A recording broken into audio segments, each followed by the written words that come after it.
अमित जी नमस्कार। हमारे चैनल पे आपका बहुत बहुत स्वागत है। आप हमारे यहाँ ऑस्ट्रेलिया से जुड़ रहे हैं तो मैं बहुत ही शुक्रगुजार हूँ, आपने समय निकाला आज वर्किंग डे में से आपके।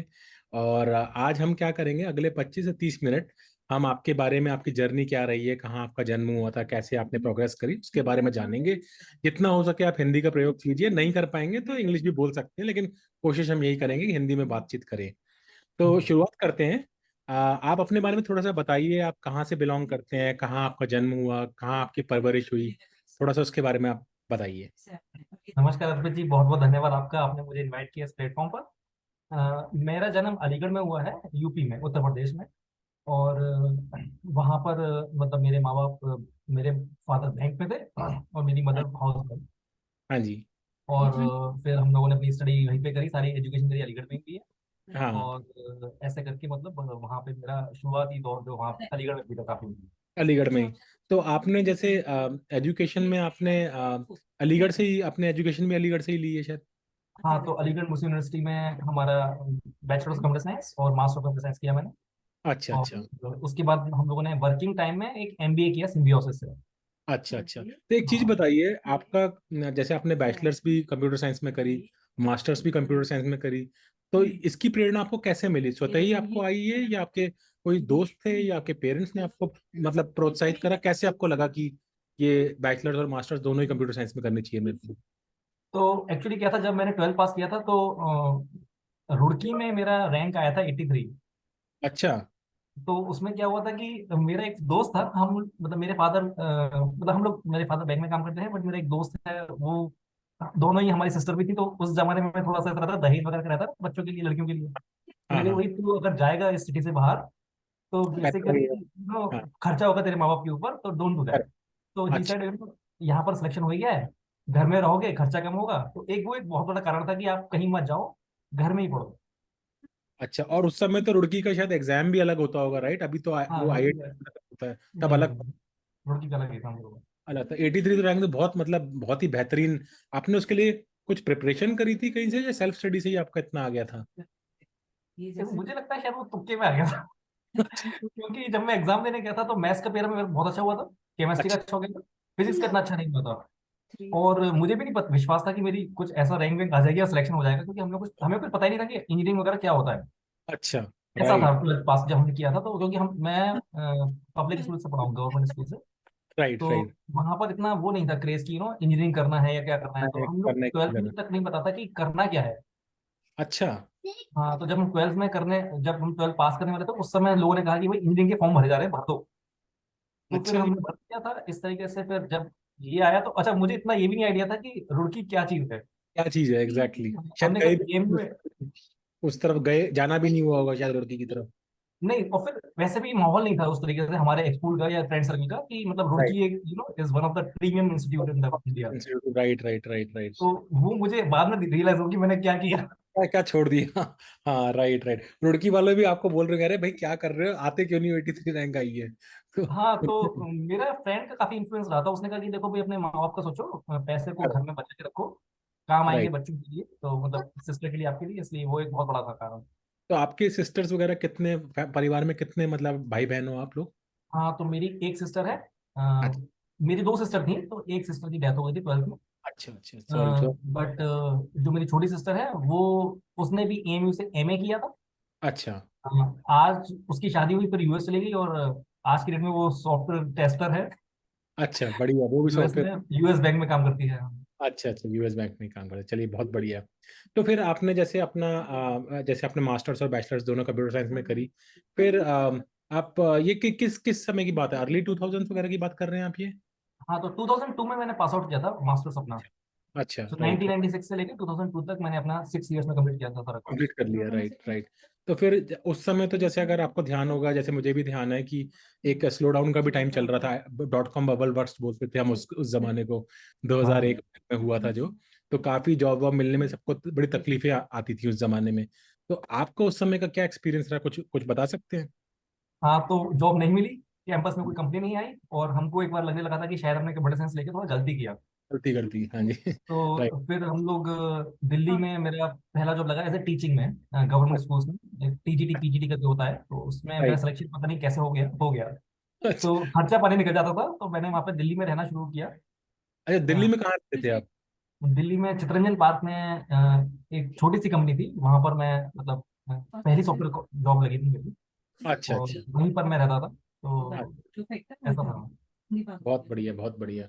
तो आप जैसे ये बताते हैं, जैसे रुड़की में भी आपका तुक्के से हो गया, और पीजीडी में तुक्के से हो गया, ये आपका वाकई में तुक्के से हुआ है, या आप स्वतः ही काफी मतलब स्मार्ट हैं, या कुछ कॉन्सेप्ट्स आपके बहुत ही बेहतरीन हैं? क्योंकि ये ना, इसलिए मैं पूछना चाह रहा हूँ कि जो और लोग सुनेंगे उनको भी कुछ ऐसा नहीं लगना चाहिए कि सब काम तुक्के से ही होता है। तो आप सच्चाई बताइए कि क्या क्या है, मतलब कि आपको नहीं, लगता आई है ऐसा थिंक आप अड्डा प्ले कर रहे हैं, या वाकई में आप मानते हैं कि आपको कोई रीजन नहीं पता क्यों हुआ आपका ऐसा? मेरी 10th तक की जो एजुकेशन थी वो तो इतनी खास नहीं थी। मैं बहुत ज़्यादा ही स्पोर्ट्स वगैरह में था। और 10th के बाद 11th में थोड़ा सा मुझे सेटबैक मिला कि मतलब कुछ करना चाहिए, मतलब ये जिंदगी कहीं जा रही है गलत जगह पे। तो राइट। फिर मैंने काफ़ी स्टडी करना शुरू किया। और मैंने तुक्का इसलिए बोला था क्योंकि मुझे एक्सपेक्टेड नहीं था कि ये सब मेरे साथ होगा। इतना अच्छा और परफॉर्मेंस आ जाएगा, हाँ। हाँ, तो और मैथ्स मेरा ठीक हो गया था बाद में, और काफ़ी अच्छा करता था मैं मैथ्स में, 98 के आसपास नंबर आए थे मेरे। अच्छा, तो 12th में 98 आए थे? हाँ, तो यूपी मुझे बोर्ड? लगा कि आई थिंक आप यूपी बोर्ड में थे उस समय? भी बोर्ड, हाँ। तो उसमें तो ये तो आप टॉपर वॉपर हो रहे होगे फिर तो, अलीगढ़ के मेरे ख्याल नहीं, से तो। टॉपर तो नहीं था, मतलब मेरा हिंदी और इंग्लिश और फिजिक्स में थोड़ा सा नीचे मुझे पुल कर दिया था। अच्छा अ, अच्छा। बाकी ठीक था। और एक में तो आई टॉपर ही गेस रहे होगे मेरे ख्याल से, जो एक स्पेसिफिक मैथ्स में या केमिस्ट्री के तो टॉपर ही रहे होगे मेरे ख्याल से। इतने नंबर तो उस समय मेरे को लगता नहीं आते होंगे यूपी में बहुत नहीं बच्चों नहीं, आई थिंक हाँ, मतलब अच्छे टॉप 100 200 में थे, बट को। आई अच्छा, थिंक वहाँ पे 100 नंबर आते थे काफी लोगों के। आते थे लोगों के, अच्छा। हाँ हाँ हाँ। और मेरे ख्याल से वो बेसिक्स जो क्लियर थे उसकी वजह से शायद जब मैं एग्जाम देता था, क्योंकि मैंने स्पेसिफिक ऐसे बहुत लोग मेरे सारे दोस्त थे जिन्होंने फिट्जी किए और काफी हाँ हाँ। ब्रिलियंट किया, और राइट। उनके आईआईटी में सिलेक्शन हुए, बट वो 3 से 4 साल के बाद हुए। अच्छा अच्छा, बहुत मेहनत करी उन लोगों ने। हाँ, तो मुझे जब तक मैंने अपना बैचलर्स कंप्लीट कर लिया था तब उनके आईआईटी राइट में सिलेक्शन हो गए थे। राइट राइट, तब तक आप फिर मास्टर्स में रेडी हो चुके थे जाने हाँ, के मैं लिए। वहाँ करेक्ट करेक्ट करेक्ट। फिर आपका जैसे आपने बताया एक चित्तरंजन पार्क में, तो अच्छा आप अपने फैमिली को भी सपोर्ट करते थे जब आप जॉब करते थे? जैसे आपने बताया, जैसे मध्यम वर्गीय परिवार से थे, आपका बैंक में काम करते थे, और बहन की शादी के लिए आपको जरूरत थी कि भाई आप धनराशि भी जोड़े उनके लिए। तो क्या आप जब काम करते थे तो अपने परिवार को बैक आप अलीगढ़ में पैसे भी भेजते थे या नहीं भेजते थे? नहीं, तब तो नहीं थे, बट जब शादी हुई थी उसकी, तब एक हम लोगों ने, जैसे होता है ना कि भाई क्या आप कुछ हेल्प कर सकते हो, तो करेक्ट बट करेक्ट। शादी मतलब करते ही हैं। तो उस राइट। तरीके से तो हम लोगों ने मतलब जो हो सकता था हमने किया, बेस्ट टू बेस्ट। अच्छा अच्छा। बट तो एक फिर रहता दिल्ली ही में है भाई। कितने समय तक रहे फिर आप दिल्ली में उस दौरान? दिल्ली में मैं सिर्फ 6 महीने रहा था। फिर अच्छा मेरा ही। विप्रो में, हाँ, अच्छा फिर अच्छा। मेरा विप्रो में सिलेक्शन हो गया था, बैंगलोर चला गया था।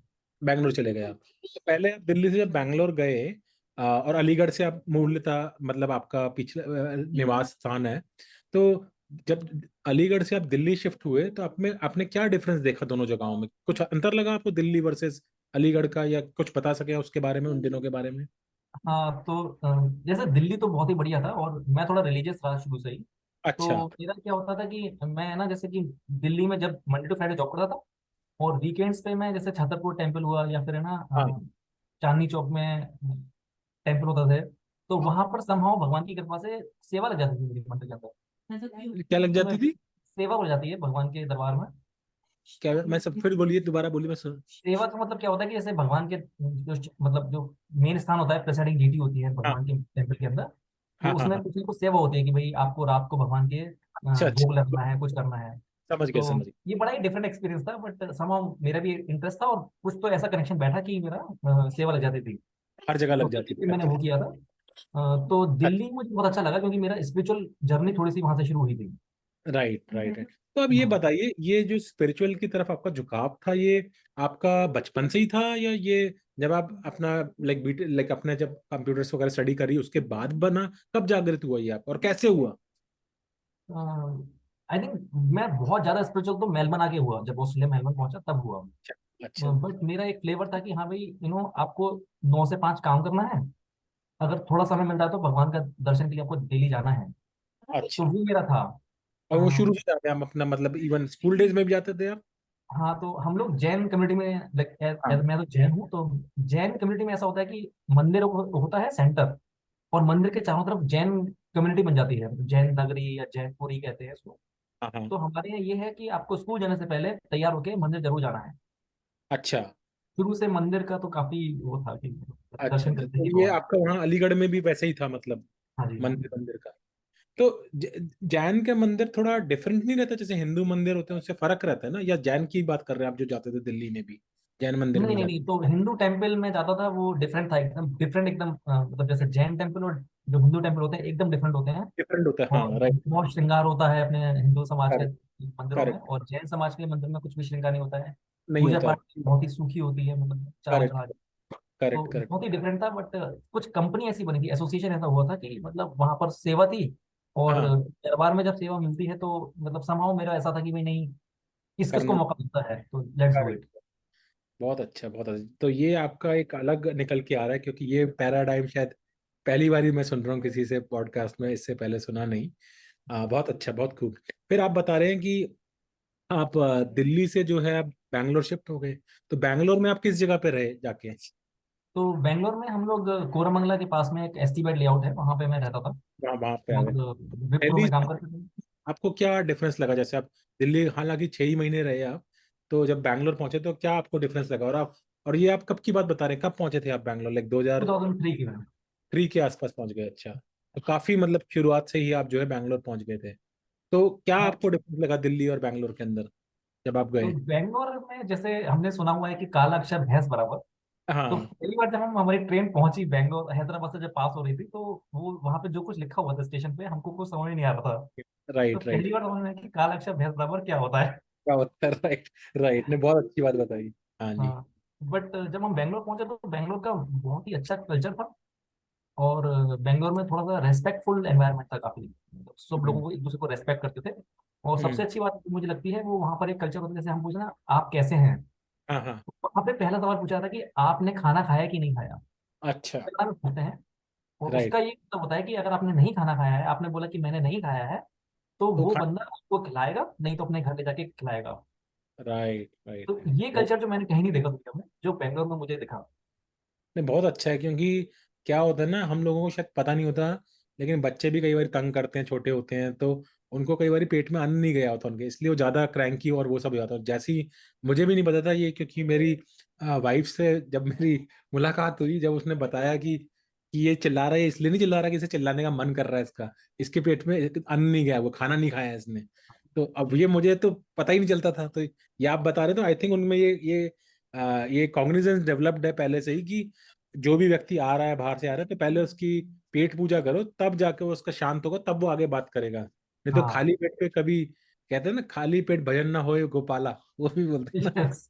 तो वो भी एक है। तो मतलब हमने महाभारत में सुना था, लेकिन पता नहीं था कि बच्चों के साथ भी, जैसे अब जब मेरा भी 4 साल का बेटा है तो उसके संग है, तो मुझे अब समझ में आता है कि इसका क्या मतलब है। तो बड़ी अच्छी आपने बात बताई। अम, तो और कितने समय तक आप मतलब बैंगलोर में रहे आप? मतलब कितने कितने तो साल का? बैंगलोर में मैं 13 साल रहा था। 13 साल रहे और हैं? 13 साल में मैंने कुछ अच्छी कंपनी में, जैसे कि हम हमारे हिसाब से विप्रो ही बहुत बड़ी कंपनी थी, विप्रो में हाँ होना जी, सिलेक्शन बहुत बहुत अच्छी बड़ी बात थी। कंपनी है, राइट। हाँ। फिर डेल में किया काम, मैंने सिस्को में काम किया, एलजी में काम हाँ। किया। तो जब भी एक एक उम्मीद सी होती है कि नो, आपने अगर इस कंपनी में काम कर लिया या इसमें सिलेक्शन हो गया, तो आपको लगता हाँ। है कि मैंने कुछ अचीव कर लिया। Correct correct correct. तो एक ऐसी फीलिंग आती थी कि हमने मतलब कुछ तो बड़ी कंपनी में क्रैक कर दिया है, तो करेक्ट। एक प्राउड फीलिंग आती थी। अ, हाँ जी, हाँ जी। वो बहुत बड़ी बात थी उस समय के हिसाब से। राइट राइट राइट, नहीं आज बहुत भी है अच्छा। मतलब। बिल्कुल आपकी बात से मैं दो बिल्कुल कहता हूँ, उस समय, क्योंकि आप जिस समय की बात बता रहे हैं, उस समय टेलीकॉम इंडिया में बहुत चलता था, टेलीकॉम का डोमेन का बड़ा। और जो भी आप कंपनी जैसे बता रहे हैं, विप्रो का टेलीकॉम में बहुत बड़ा था योगदान। डेल तो इतना नहीं था टेलीकॉम में, लेकिन एरिक्सन आपने बताया, सिस्को बताया, ये तो सारी नेटवर्किंग और टेलीकॉम की कंपनियां रही हैं। और उस लाइक अर्ली 2000 वगैरह में इनमें काफी ग्रोथ भी हो रही थी, स्कोप भी था, और ये बढ़िया कंपनियां मानी जाती थी उस समय के दौरान। तो ये बात से मैं आपसे बिल्कुल मैं अग्री करता हूँ, क्योंकि मेरा अपना भी पहले के शुरुआती 10 साल टेलीकॉम में ही रहे हैं, और लगभग लगभग वही अर्ली 2000 में मैंने भी अपना स्टार्ट करा था। हाँ। और ह्यूग्स नामक कंपनी में मैंने अपनी शुरुआत करी थी, और वो भी टेलीकॉम में ही करते थे, तो इसलिए आपकी बात से मैं बहुत अच्छी तरह से रिलेट कर पा रहा हूँ। तो आप मुझे ये बताइए कि मेरा बैंगलोर में पहला जब मैंने देखा था बैंगलोर, एक बार देखा था 1995 में। मैं अपने पेरेंट्स के संग ऊटी वगैरह घूमने के लिए आए थे हम लोग। तो हमने सोचा था कि बैंगलोर होते हुए भी जाएंगे। तो उस दौरान जब मैं पहली बार बैंगलोर आया था, दिल्ली से आया था। दिल्ली से मैं बिलोंग करता हूँ, शुरू से बॉर्न एंड बॉटम। तो जब हम लोग तब बैंगलोर आए थे, तो शाम को उतरते ही बैंगलोर में एक तो पहली बात हमें फ्लावर्स की खुशबू आई। 95 की बात है। और वहां जब हमने लेडीज देखी, उनके सबके गजरे लगे हुए थे बालों में और सब कुछ। और सब साड़ियां वाड़ियां पहनी हुई थी साउथ इंडियन, और टीके वीके लगे हुए, आदमियों को टीके वीके लगे हुए थे। तो हमें बड़ा एक लगा कि ये कल्चरली बड़े अलाइंड है, कि अपना मतलब गजरे वजरे भी लगा रखे हैं सब कुछ। और शाम को 5 बजे करीब भीनी भीनी बरसात चालू हुई, जिसमें मिट्टी की सौंधी सौंधी खुशबू आनी शुरू हुई। क्या बात है। तो मेरे फादर, मैं, सब लोग हमने देख के कहा, भाई ये तो जन्नत है, ये तो कहाँ आ गए हम लोग। दिल्ली में तो धूल उड़ती है, भीनी भीनी वो बरसात की तो मतलब ही छोड़ दो। यहाँ तो हाँ हर तरफ, वहां पे हरियाली दिखे हमें, फूल दिखे हर तरफ, खुशबू आ रही है फूलों की। हमने कहा ये तो, ऊटी तो हिल स्टेशन है ही, ये तो खुद ही हिल स्टेशन है बैंगलोर तो अपने आप में, हमें पता ही नहीं था। तो उसके बाद में जो है पहली बारी दोबारा, लाइक जब मैं प्रोफेशनल लाइफ में आया अपने, तब तो हम स्कूल वगैरह में थे। तो जब प्रोफेशनल लाइफ में मैं जब दोबारा आया बैंगलोर, तो मुझे सिर्फ उतना याद है कि मैं ट्रैफिक जाम में फंस गया। धुआं ही धुआं उड़ रहा है हर तरफ। आ, और कोई बारिश वारिश का कुछ पता नहीं है, कब आ रही है नहीं आ रही है क्या है। तो वो था, आई थिंक मैं 5 या 6 की आसपास की बात होगी, तब मैं विजिट करा था। तो हाँ। ये मेरे को महसूस हुआ। तो तो आप जो इतने साल तक वहां रहे, 2003 से लेके ऑल द वे 10 साल 13 साल आपने लगाए, आपने क्या क्या परिवर्तन देखा बैंगलोर में, मतलब? हाँ तो बेंगलोर में आपने सही कहा कि पहले हमारे घर में पंखा भी नहीं होता था। और राइट, हम ताजुब करते थे गर्मी में क्या होगा हमारा। Right, right. लैंडलॉर्ड ने बोला कि आप चिंता ना करें, आपको लगेगी गर्मी तो हम पंखा लगा देंगे, और हमको लिटरली 2 साल तक तो कुछ नहीं पता चला। नहीं पता चला, राइट। और हम मतलब जैसे मैं अलीगढ़ से हूँ, तो अलीगढ़ को बोलते हैं सिटी ऑफ लॉक्स। और हम करेक्ट। लोग city of locks to city of lakes, क्योंकि Bangalore was city of lakes. Absolutely, right, और राइट। गार्डन सिटी कहते हैं उसको, क्योंकि करेक्ट। इतने प्यारे प्यारे पार्क और इतने प्यारे प्यारे मतलब बड़े राइट। बड़े जो बरगद के पेड़ वगैरह सिटी रोड साइड में होते थे। हाँ, हाँ, हाँ। इट वॉज अ कम्प्लीटली मेरी मम्मी जब आई थी पहली बार बैंगलोर, तो उन्होंने कहा था कि ट्रेन से उतरते ही कि भाई ये तो सिटी में एसी लगा हुआ है। एसी लगा हुआ है, राइट, एग्जैक्टली। हिल स्टेशन जैसी फीलिंग आती है ना, बिल्कुल। हाँ। जैसे आप शिमला उतर गए हो, या कहीं ठंडी ठंडी हवा चल रही है, हरियाली दिख रही है हर तरफ। बिल्कुल, हमारा भी वही था जब 95 में जब आए थे तब। राइट। तो आई थिंक उसके बाद ये हुआ कि मे बी एवरीवन रियलाइज कि बैंगलोर की क्या इंपॉर्टेंस है वेदर वाइज। तो हाँ, वर्ल्ड का वो एक आईटी या सिलिकॉन वैली सेंटर बन गया।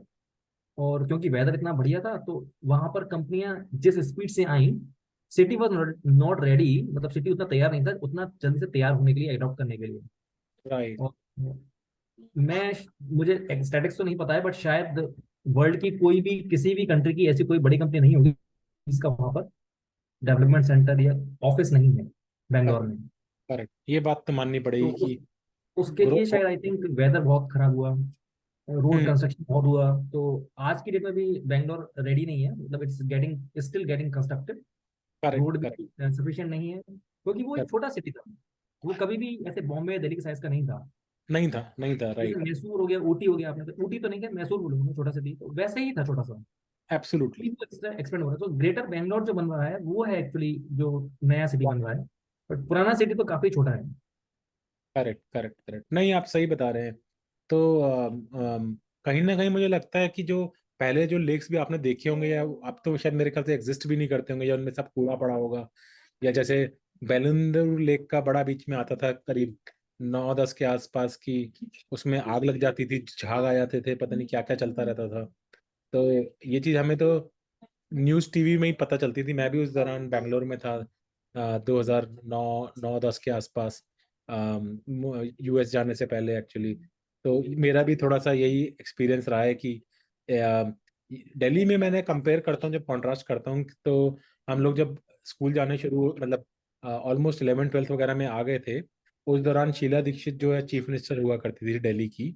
और उस समय उन्होंने, दिल्ली में सुप्रीम कोर्ट का ऑर्डर आया था कि जो भी डीजल व्हीकल्स हैं सारे बैन हो जाएंगे।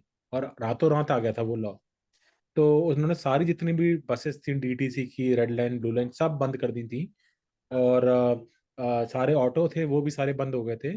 और सीएनजी लागू हो गया था दिल्ली में टोटल। हाँ तो जब मैं को बचपन का याद है, बचपन में जब सर्दियां होती थी, फॉग जमती थी, स्मॉग जाती थी, क्योंकि धुआं मिक्स हो जाता था फॉग में, और खूब खांसी जुकाम, बड़ा बड़ा बड़ा बुरा हाल होता था।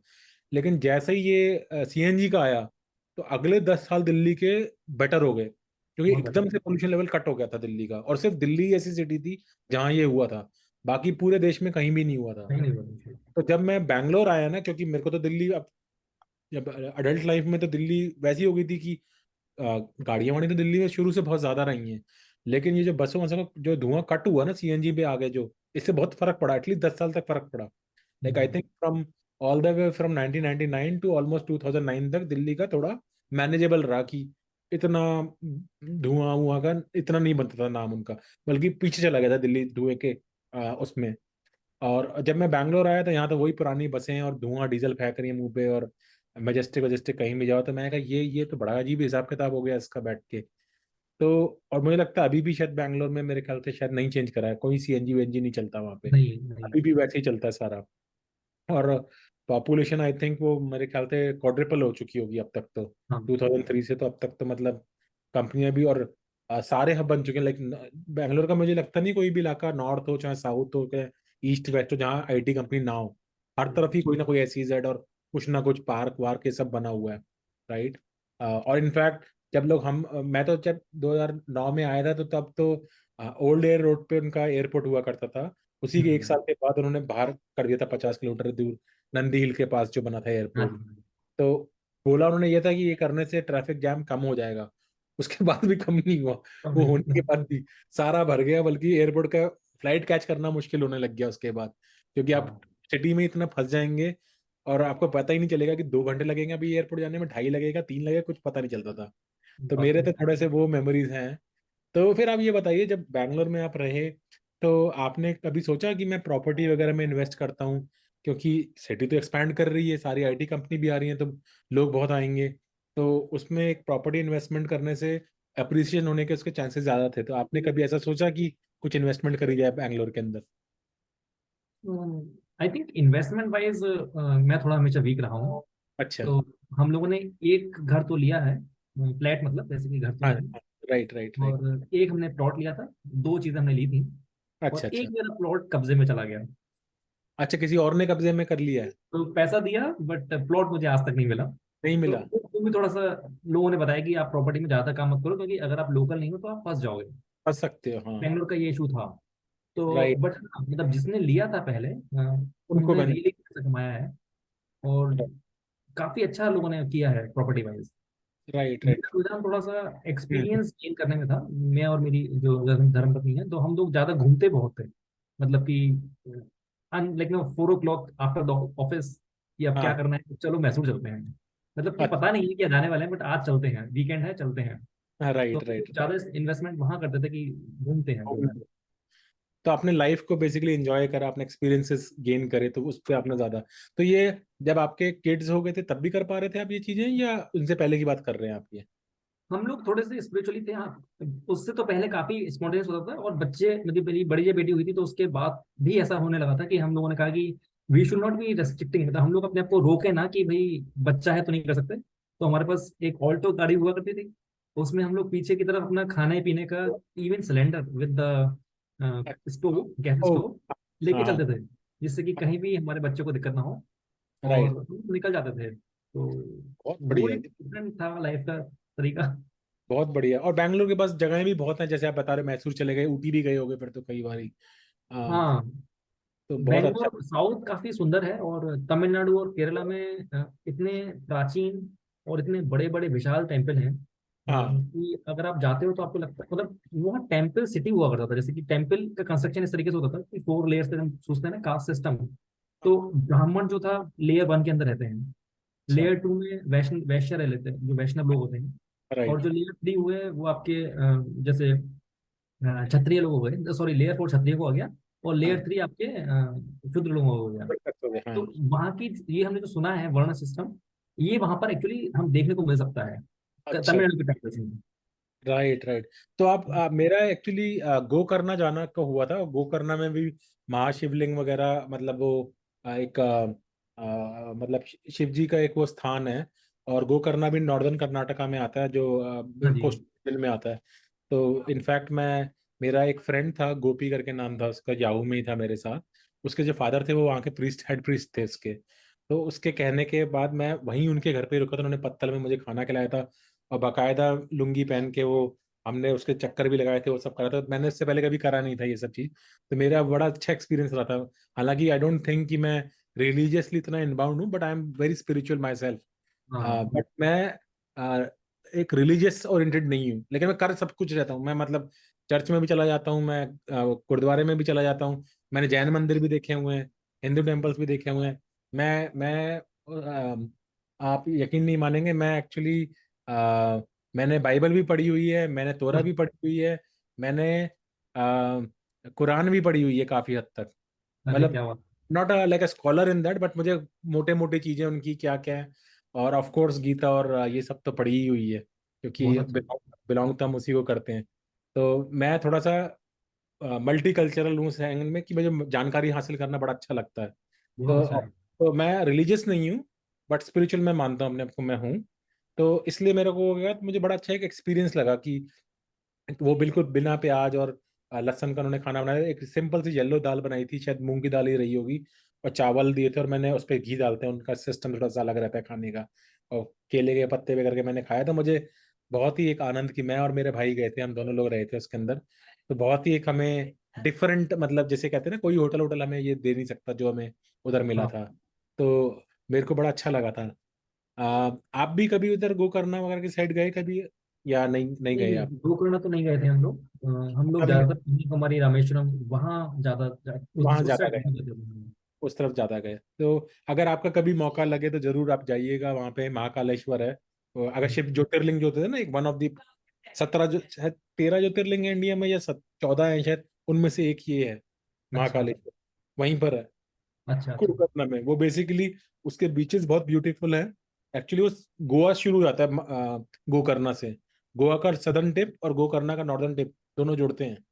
अच्छा जो गोवा जो बीचेस के लिए मशहूर है, इसके बीचेस ज्यादा अच्छे हैं उससे। अच्छा। गोकर्ण की, हाँ। ये बिल्कुल गांव का टाउन है, इसमें गांव टाइप का है बिल्कुल, कोई होटल वोटल भी नहीं है। अब बन गए हो तो पता नहीं, उस समय तो नहीं थे। हाँ बहुत हाँ। अच्छा है, और उसका भी सारा वातावरण सारा जैसे ज्योतिर्लिंग वगैरह होते हैं उस तरीके का है। तो आप बताइए, जैसे आपने देखा होगा समय हमारा है, तो हम इसको कोशिश करेंगे, अब रैपिंग अप करने की कोशिश करेंगे इसको, और अपनी बात हम अगले वाले में भी जारी रखेंगे। बट आप देख रहे होंगे टाइमर चल गया है। तो एक चीज मैं पूछना चाहूंगा आपसे, कि आपने जब बैंगलोर में ये सब देखा, आपने काफी कंपनियों में भी आपने काम करा, तो आपने अपना जैसे करियर का जैसे पाथ था, जैसे आप शुरू से ही पढ़ने में जैसे सीरियस, एटलीस्ट 11 12 में आके आप सीरियस हो गए थे, मैथ फिजिक्स, मैथ्स और केमिस्ट्री में हो गए थे। मैं गलती से फिजिक्स बोल गया, क्योंकि मेरे और लोगों फिजिक्स पे ज्यादा फोकस कर रहे थे, मुझे वो ध्यान रहा। तो और आई थिंक ये आपके काम में भी आपको शायद हेल्प करा होगा। तो आपको ऐसा लगता है कि जो आपने कंप्यूटर साइंस में पढ़ाई करी थी और जो आप कंपनीज में अपना काम कर रहे थे, वो दोनों आपस में रिलेटेड थे, या काम बिल्कुल अलग चलता था और जो पढ़ा था वो बिल्कुल अलग था? नहीं तो एक्चुअली पढ़ाई जो मेरी काफी काम आई थी मेरी जॉब में। हम्म। क्योंकि एक तो मैं खुद भी अपनी कोचिंग चलाता था। जब मैं पढ़ता था मैं साथ में कोचिंग भी चलाता था और ओके। एंट्रेंस भी देते रहता था लोगों को। और राइट। उसके बाद हम लोग एक सॉफ्टवेयर बनाते थे जो कि पैथोलॉजी के लैब्स के लिए बनाते थे। तो पैथोलॉजी लैब में जाके उसको इम्प्लीमेंट करते थे, और अच्छा। उससे उन लैब्स को उनकी रिपोर्ट जनरेशन का जो ऑटोमेशन था, पहले लोग लिखते थे हाथ से या फिर टाइप हाँ। करते थे। Right right. ये फिर हम लोगों ने कहा कि आपके पास कंप्यूटर है तो आप लीजिए और उसको बनाइए। तो एक सॉफ्टवेयर डेवलपमेंट का लाइफ साइकिल जो होता है, या फिर कस्टमर कैसे यूजर उसको करेगा, रिपोर्ट आती है कि ये रिपोर्ट अच्छे से प्रिंट नहीं हो रही है, ये इशू आ रहा है। तो वो एक एक्सपीरियंस मिल चुका था कि ये आपने कैसे। खुद करा था या किसी कंपनी के लिए करते थे आप ये काम? नहीं, क्योंकि मेरी चाची डॉक्टर है, पैथोलॉजिस्ट थी। हाँ तो हाँ। हम लोग ने उनके लिए छोटा सा एक सॉफ्टवेयर बनाया था मतलब जो घर कि हम, पे अपने खुद को हाँ स्कूल में हाँ, बनाया था आपने, कॉलेज में? अच्छा कॉलेज में अच्छा। बनाया था। तो उसको फिर हमने ये तो उनके स्टार्टअप बना दिया आपने पहली अपनी, एक्चुअली ये तो स्टार्टअप एक्सपीरियंस है। बहुत स्टार्टअप बढ़िया। एक्सपीरियंस था। बट फिर शायद वो उस समय कुछ ऐसा कल्चर नहीं था ना आइडिया था। तो हमने मैंने उसको बनाया, इम्प्लीमेंट किया, और उसको हाँ। हम लोग है ना स्केल अप नहीं कर पाए, उसको हम लोग इम्प्लीमेंट नहीं कर पाए, उसको हम एक्चुअली मार्केट नहीं कर पाए, करेक्ट और फिर करेक्ट। वापस स्टडी में चले गए। तो वो आपके पास अभी भी है कोड बेस उसका, वो सारा चीज बना रखा है, या नहीं है अभी? नहीं, वो फिर है ना, क्योंकि चाची जी हमारी चली गई यहाँ से बाहर इंडिया से। तो फिर अच्छा। वो लैब ही एक तरीके से। तो हाँ, कोड तो शायद नहीं है, बट हाँ बन सकता है, कॉन्सेप्ट है पूरा। पूरा कॉन्सेप्ट है पूरा। नहीं नहीं, बहुत अच्छा। तो ये अब आपने लगता है अकेले कि बनाया मैं था गलती कर दी। हाँ जी, क्या क्या क्या, दोबारा बोलिए। अब लगता है कि गलती कर दी, कि शायद उस समय अगर एक्सपेंड किया होता तो आज शायद बड़ी कंपनी में कहीं अपना अच्छा, खुद की बेटर। अभी भी क्यों, क्या देर हुई है, अभी कोई दिक्कत नहीं है, वो तो बहुत अच्छी चीज है। तो आपने ये अकेले ही बनाया था या आपके कोई साथ में पार्टनर्स वगैरह भी जुड़े थे मिलके बनाने के लिए ये? नहीं, ये मैंने अकेले बनाया था, क्योंकि बहुत कॉम्प्लेक्स सॉफ्टवेयर नहीं था। इसमें सिर्फ यही अच्छा। था कि जितनी भी केमिकल सप्लाई जो आती है टेस्टिंग के लिए, और बाकी जो रिपोर्ट्स के जितने भी नो जो पैथोलॉजिकल रिपोर्ट्स बनती हैं, जो डिसीज होती है, हाँ इसकी जो हाँ। डायग्नोस्टिक के लिए रिक्वेस्ट आती है, और कितने डॉक्टर्स हैं, तो वो एक बहुत ही छोटा सा डेटाबेस सिस्टम था। और काफी डेटा एंट्री का काम था। और उसमें ऑटोमेशन यही था कि जैसे ही पेशेंट आएगा, आप एक यूजर एंट्री इंटरफेस होता था, उसमें आपने एंट्री किया, और वो जाके फिर रिपोर्ट प्रिंट करेगा आफ्टर रिजल्ट्स एंटर करने का डॉक्टर के बाद। अच्छा, एक और तरीके क्योंकि ये, से patient health record types maintain कर रहे थे आप, एक तरीके से हाँ देखा जी, जाए। हाँ, बहुत अच्छी चीज है प्रोसेसिंग, कि ये चीज तो आज भी नहीं है एक्चुअली, अगर देखा जाए तो बहुत जगह पे। वो हाँ, ठीक है, आपका बहुत इंटीग्रेटेड नहीं होगा, लेकिन इनफैक्ट मैं एक आइडिया पे वर्क कर रहा था जिसमें मेरा ये था कि एक एक यूनिवर्सल आईडी होना चाहिए पेशेंट का। जैसे कि इंडिया में आधार करके एक कॉन्सेप्ट है, तो अगर वो हमारा एक यूनिवर्सल आईडी हो जाए और उसके अगेंस्ट मेरे जितने भी डॉक्टर्स, जितने भी हॉस्पिटल, जितनी भी बीमारियां, जितने भी मेरे को प्रिस्क्रिप्शंस मिली हैं, सारी उसके संग एसोसिएट हो जाए, ताकि मैं कहीं भी जाऊं, मैं एक अपना करूंगा, बोलूँ मेरा आज का हेल्थ रिकॉर्ड दिखा दे, तो वो मेरी पूरी हिस्ट्री दिखा दे, कितनी मुझे वैक्सीन लगी है, कितनी मैंने दवाई ली है, क्या ली है, और पूरा एक ट्रेल बन जाए मेरी। तो मैं जब हाँ, भी नए डॉक्टर के पास भी जाता हूँ या नई कंट्री में भी जाता हूँ, तो मेरा एक पूरा एक रिकॉर्ड रहेगा, पूरी मेरी हिस्ट्री का, कि कब मैं बीमार पड़ा था, क्या मेरे को दवाई ली थी मैंने, कितने टाइम में मुझे ठीक हुआ था।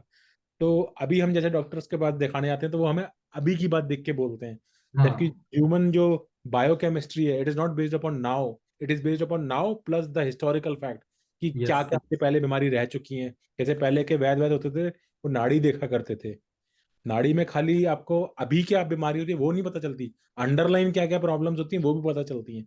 लेकिन आजकल जो डॉक्टर्स पे हम ज्यादातर जाते हैं, वो सिर्फ सामने की सरफेस लेवल पे देखते हैं, 50 टेस्ट बता देते हैं, उसके हिसाब से जो सामने आता है वो तो चीज आ जाती है, जो नहीं आती वो कभी भी नहीं आती, तो इसलिए हम सिम्टम्स को ही ट्रीट करते हैं, एक्चुअली रूट कॉज को ट्रीट नहीं करते। तो उसके लिए ये जो आपने बताया है बहुत जरूरी हो सकता है, मैं और फ्यूचरिस्टिक बता रहा हूँ थोड़ा। जो तो आपने नाड़ी की बात कही, वो हाँ। ऑस्ट्रेलिया में नाड़ी का सिस्टम है, मतलब नाड़ी अच्छा। जैसे नहीं, एक हाँ बैंड बनाते हैं, हाँ। उसमें आपको कोड लिखा होता है। तो एक्चुअली आपकी जो बीमारी होती है उसके हिसाब से एक कोड जनरेट करते हैं, जो कि आपके मेडिकल रिकॉर्ड से लिंक नहीं है। तो नहीं है। जब भी अगर आप कहीं कहीं कोलैप्स कर गए हैं, तो हाँ। जब भी एम्बुलेंस कोई आएगा या कोई भी आपको मेडिकल प्रोफेशनल ट्रीट करेगा, तो वो उस हाँ। कोड को स्कैन करेगा, समझेगा कि आप क्या हैं, आपकी हेल्थ वाइज क्या कंडीशन है, एंड देन अच्छा। You will treat. जैसे आपको इंजेक्शन लगाना है, तो राइट मैंने राइट। जोड़ा कि आपका नाड़ी वाला था ना, वो नाड़ी का यहाँ पर कुछ कुछ कनेक्शन। बहुत अच्छा है ये तो, तो ये आपके पास ये रिकॉर्ड सिर्फ हॉस्पिटल के पास रहता है या आपके पास भी रहता है एज अ नहीं, नहीं, कस्टमर? ओनली ओनली हॉस्पिटल की बात कर रहा है। हाँ, तो मैं जो कह रहा था वो ये था कि पर्सनल के पास होना चाहिए, क्योंकि दिस इज माई इंफॉर्मेशन, तो I should have the access to it. हाँ, मेरे पास हाँ, डेटाबेस होना चाहिए इसका, हॉस्पिटल को मैं शेयर कर सकता हूँ, बट आई शुड हाँ, be the owner of this data, because this is my data, ये न्यू मेरी है। प्रॉपर्टी है बेसिकली। इट विल समझ बी रहे हो? Really amazing. हाँ, तो आपने बड़ा अच्छी चीज उसी समय सोच ली थी, जो कि एक बहुत अच्छा बन सकता है, जो कि हम आज भी कोशिश कर रहे हैं कि क्यों नहीं है ऐसा। तो बहुत बढ़िया। फिर आपका 13 साल के बाद आप फिर बैंगलोर से फिर आप सीधा जैसे आप बता रहे हैं ऑस्ट्रेलिया चले गए या कहीं और गए थे फिर आप? नहीं, तो फिर है ना, मेरा थोड़ा कंसल्टिंग का रुझान आया। राइट। और मेरी छोटी बेटी जब हुई थी, तो आई थिंक उसके वजह से कुछ हुआ, उसके वो लेके आई थी कुछ ऐसा कि मतलब हाँ। मेरा बहुत बाहर जाने का शुरू हो गया। तो मैंने अच्छा। मिडिल ईस्ट ट्रैवल किया, साउथ अफ्रीका ट्रैवल किया, यूएस भी 2 बार गया मैं। राइट। और साउथ ईस्ट एशिया में काफी ट्रैवल किया। तो आई यूज टू बी कंसल्टिंग, जाके कंसल्ट करना। और मेरा काम सिर्फ होता था कि लोगों को समझाना, जैसे चीफ फाइनेंशियल ऑफिसर या फिर चीफ मार्केटिंग ऑफिसर या फिर चीफ टेक्नोलॉजी ऑफिसर को जाके समझाना कि उनका बीआई स्ट्रेटेजी कैसा होना चाहिए। बिजनेस इंटेलिजेंस में मूव हो गए आप फिर? हाँ, तो अच्छा। बीआई में जैसे हमने सुना होगा, सीएम लेवल 1 से लेके 5 तक रहता है। तो हम लोगों ने फिर बीआई का मैच्योरिटी मॉडल बनाया, और हमने ओ। बताया कि आपकी ऑर्गेनाइजेशन कहाँ पर स्टैंड करती है और आपको कहाँ पहुंचना है। तो एक जर्नी दिखा देते हैं उनको। बहुत बढ़िया, बहुत बढ़िया, ये तो मुझे बड़ा अच्छा लगा आपका कॉन्सेप्ट कि आपने जो सॉफ्टवेयर डेवलपमेंट लाइफ साइकिल का मॉडल होता है वो आपने बीआई में करके उसका भी एक लाइफ साइकिल बना दिया पूरा। तो आपको स्पेसिफिक बीआई टूल्स जैसे कि टैबलो, पेंटाहो, क्विकव्यू, उन पे काम करते थे या आप अपने खुद के बनाते थे बीआई टूल्स अपने? अ, हम लोगों ने एक डायग्नोस्टिक टूल बनाया था, अच्छा। जो कि डेटाबेस पे रन करने के बाद बताता है कि आपके सिस्टम में कितना स्पेस का सबसे बड़ा। अभी तो स्पेस का कोई इशू नहीं है, पहले नहीं है। हुआ कि स्पेस करेक्ट। ऑक्यूपाई हो रहा है, रिपोर्ट चलनी बंद हो गई, प्रोसेसिंग नहीं हो रही है। तो राइट। एक वो डायग्नोसिस करके बताता था और बताता था कि आपका डुप्लीकेशन कितना है। तो एक टूल हमने को बनाया था। बाकी जो मार्केट में टूल होते थे, जो भी कस्टमर के पास होता था लाइसेंस, उसको ही हम यूज करते थे। उसके अच्छा अकॉर्डिंगली हमको एडवाइस करते थे कि आपके लिए क्या अच्छा है। अच्छा, तो आप बेसिकली कस्टमाइजेशन कर देते कि अब वो टूल कुछ भी यूज कर रहे हो, चाहे पेंटा हो, चाहे टैबलो हो, चाहे क्विक हो, चाहे पावर बीआई हो, जो भी यूज कर रहे हो, या हो सकता है उस समय तो एएसपी वगैरह में भी शायद कोई आते होंगे, मुझे ध्यान नहीं आ रहा नाम की कौन से होते होंगे बीआई टूल्स, शायद ओबीआई ही आता था, ओरेकल का ओबीआई ही वो भी शायद हाँ, वो भी होता था, राइट। अभी तो आजकल तो यही ज्यादा फेमस है जो मैं बोल रहा हूँ उस समय हमारा शायद। एक्चुअली स्पेसिफिक टूल नहीं था, हमारा डेटा स्ट्रेटजी था कि आप डेटा स्ट्रेटजी कैसे तैयार करेंगे, लाइफ मतलब एक life cycle of a company, and हाँ how you use the data strategy, जिससे कि आपको कंपनी की देखिए ग्रोथ फ्रॉम यहाँ से कहाँ तक ले जाना है। ठीक है, तो अभी ना हम रैप अप करते हैं क्योंकि हमारे पास समय ज़्यादा नहीं बचा है। तो आपका बहुत बहुत शुक्रिया अदा करता हूँ आज की पॉडकास्ट में आने के लिए। आपसे जल्द ही हम दोबारा मिलेंगे, और तब तक के लिए शुक्रिया। धन्यवाद आपका बहुत बहुत। Thank you. अरे